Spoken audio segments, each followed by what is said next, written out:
Aries, today we are tapping into the energy of your very own full moon in Aries on the 29th of September to see what you may be being asked to release over the coming month. We've already pulled you some tarot. I'm going to pull you a surrender oracle. We'll also get some clarifiers and another oracle as a message of support from this full moon in Aries on the 29th of September. If it's your first time here, Aries, welcome. I'm Kirstine, a full-time tarot reader and astrologer. Right, Aries, what have you been asked to surrender? Surrender your fear of change. Interesting, we've got this tower here on the underlying. It says that, let me get it to focus. The universe is reminding you that you are cared for always, whether you're afraid of a change in your job, your health, or a relationship, or if you fear aging or death. Repeat the affirmation: I have faith that all is well. There you go, Aries, and certainly with this tower on in reversed, and with this judgment in reversed here in the outcome, I can certainly see how what we've got going on here does apply to you. So yeah, so we've got the tower. We've got the tower in reversed as the underlying energy for you. The tower does bring in big sweeping changes. It rattles at the underpinnings and the foundations, the status quo in our life. Whether this is just a massive shift in perspective or actual changes to our stable situations, home, relationships, work, that kind of thing. Now, when it comes in reversed, there is a sense here of those changes not being allowed to sort of come through, the disruption not happening. Now, the tower generally, although always uncomfortable, it does generally come in to sort of break us out of ruts, things that we've kind of got stuck in that are impeding our growth. You are being encouraged to surrender your fear of change. Okay, so let's have a look at your cards for you. This reading may follow on from your current season or new moon readings. The links to those are down below if you do want to catch up. So we have got, in the past, we've got this Five of Wands energy. The Five of Wands can talk about arguments, it can talk about differences of opinion, it can talk about, Wands is all about action, passion, fire, creativity, and at the Five sometimes we can be kind of shooting our energy in all kinds of different directions.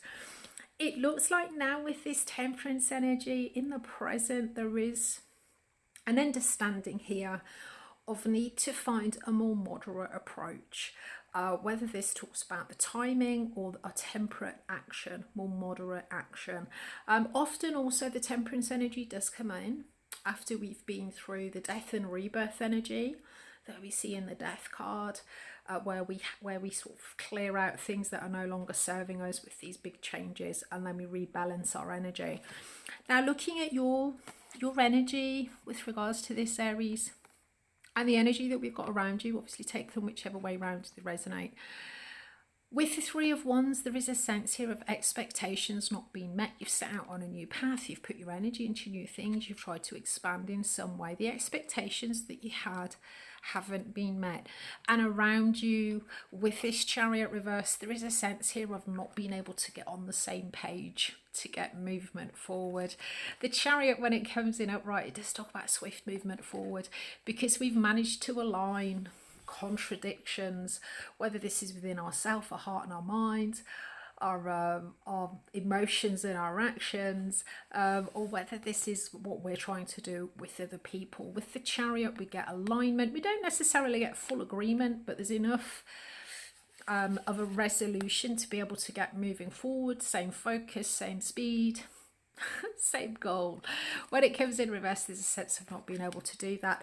So looking at this, with all of this difficult energy, these differences of opinions, arguing that we've got in the past, I suspect looking at this, as I say, there's been a difficulty here to get on the same page as the people around you or the situation, and this has then led to sitting here thinking, oh, my expectations have not been met, and trying to find a more temperate approach, a more balanced approach, or as I say, there could be something here to do with, with timing. We are talking general energetics, Aries. is general to the zodiac sign, so that your specific situation will be individual to you. If you want to talk about what's going on for you this month, for your experience, I'd love to hear about it in the comments below. If you do have access to your astrology chart, do check for planets or angles between 5 and 7 degrees of the cardinal signs. Aries, your sign, Cancer, Libra, your relationship sign, and Capricorn. If you've got placements there, you will actually be triggered in very sort of personal and obvious ways by this full moon on the 29th of September. If you're an Aries rising, the full moon is activating the area of life that has to do with your purpose, your body, and you know, sort of how you turn up in the world, your identity. Right, let's get you some clarifiers. Incoming, we've got the 5 of Swords. Obstacle, we've got the King of Pentacles, and the outcome, we've got the Judgment reversed. Right, okay, let's have a look for you. If you're getting value from the reading so far, Aries, please do strike that thumb of love and light down below. It helps me know that the readings I'm uploading are relevant for you, and it also helps the reading to find others who may need to hear it. Right, okay, so let's have a look then. Incoming energy, we've got the 5 of Swords. This is a more painful conflict than this 5 of Wands. Both talk about conflict. With the 5 of Wands, this is you know, it can be arguments, differences of opinion, that kind of thing. When it comes in with Swords, it can be more damaging conflict. It can talk about defeat, whether that's feeling defeated or defeating others. With the 5 of Swords, I often see it as a collateral damage card. You're understanding what needs to be done, but sometimes not everybody agrees with what it is that we're trying to do, and in order to push forward to what we know to be true, we could be causing a little bit of sort of collateral damage around us.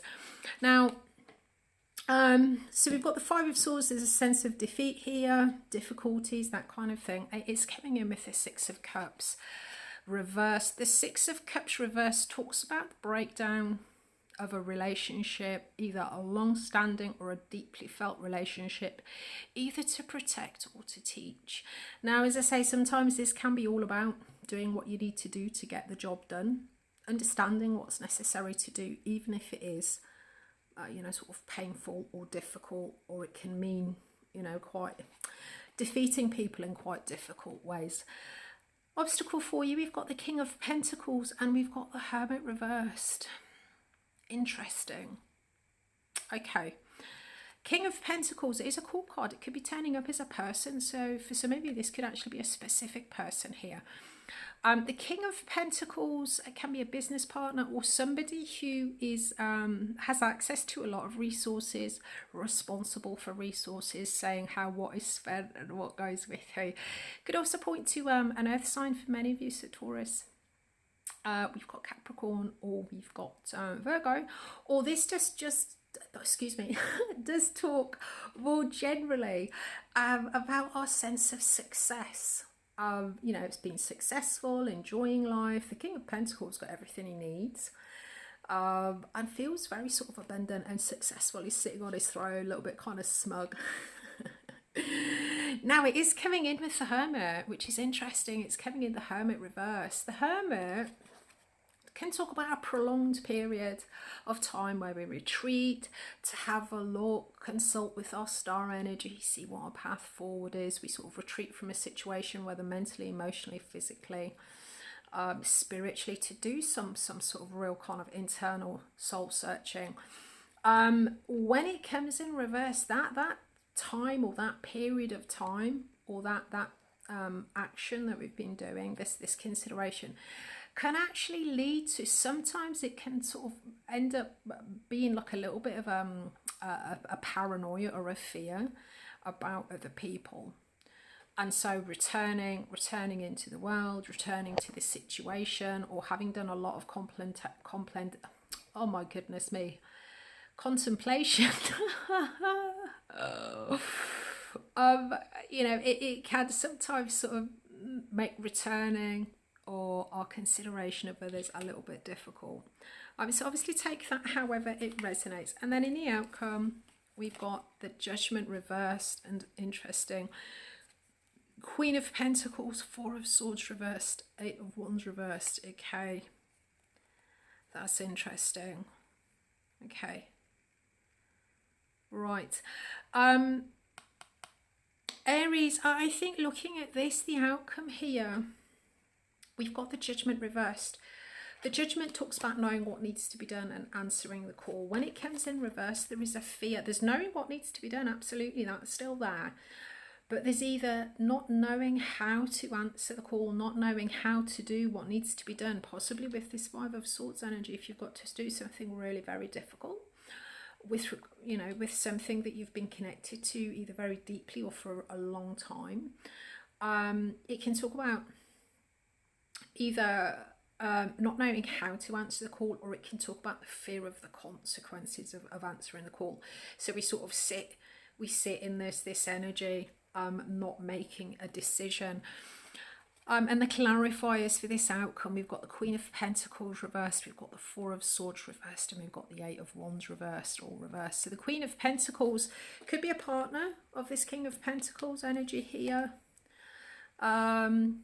So we could be sort of looking at business partners or partners, whatever, you know, whatever way. But the Queen of Pentacles more broadly does, when it's reversed, does talk about a lack of trust, either in self, a lack of trust in the situation, or a lack of self-belief. So this could be sort of a lack of trust here is contributing to this Judgment reversed. We've got the Four of Swords reversed, and we've got the Eight of Wands reversed. The Four of Swords reversed does talk about kind of coming back again. We've got a little bit more withdrawal energy here. At the Four of Swords, we withdraw. This is more a shorter term than the Hermit, but we sort of withdraw. We have a little bit of rest. We have a little bit of downtime, a little bit of rest and recuperation. To understand difficulties, to come to terms with things that have been difficult for us. A bit of meditation, all that kind of thing. When it comes in reverse, this is actually coming back after that period. But it can also talk, the Four of Swords can also talk about the world intruding, you know, thoughts of other things or people or things intruding. And this is leading to the Eight of Wands reversed. The Eight of Wands reversed is that round and round. There is a lack of completion with this, a lack of grounding, a lack of being able to move forward. It's just like a kind of a round and round and round energy. For some, it can also talk about jealousy. So there's a lack of trust or belief here in the situation. There's maybe intrusions. There is something externally here that I think is contributing to this lack of trust. You know, there's something else intruding. And it's contributing to this sense of not making this judgment, and that is just keeping things going round and round and round. And with this Tower in reversed, looking at this overall, I do think there is some kind of fear, paranoia that is coming in from an external source that is stopping this ability to move forward. That's interesting. I've just seen the underlying there, which is the Four of Wands. Stopping the ability to make this judgment and get things moving forward, because there is a lack of trust. Let's get you an oracle from this full moon. What would the full moon in Aries like to say to its very own Aries babies, please? I'm an Aries moon. Right, let's have a look for you. Emotions are running high, Aries. Okay, we've got the supermoon, right? Supermoons are full moons when they're very sort of close to the earth. They look massive in the sky. And with this supermoon, this card normally comes in as a bit of a heads up for me. Everything's very near the surface. Emotions are very big, very present, very kind of in front of our faces. So it comes down, it comes in as a little bit of a warning. You know, emotions are running high. It's like, everybody calm down. Everybody sit down and have a little nap. And we do have this surrender your fear of change. I think with this, whatever this fear, this paranoia maybe, this external influence that's coming in and intruding and preventing a lack of trust, grounding. And with this beautiful Four of Wands energy, this could be relating to the home and hearth, but it's more broadly, it's a sense of grounding your energy, feeling that you belong somewhere. It's the emotions in the situation are contributing to that for you, Aries. So just be aware, surrender your fear of change. Whatever this Tower is, Tower's always uncomfortable, but it does come in to liberate us from the things that are sort of keeping us stuck, impeding our growth, that kind of thing. So with all of this releasing and letting go, Aries, what are you making space for? I will be back on the 23rd with a love reading for you, and then I'll be back the following week with your new beginnings, new moon readings. I look forward to seeing you then. You can catch up with your current new moon and season readings. I look forward to seeing you next time. Thank you, Aries.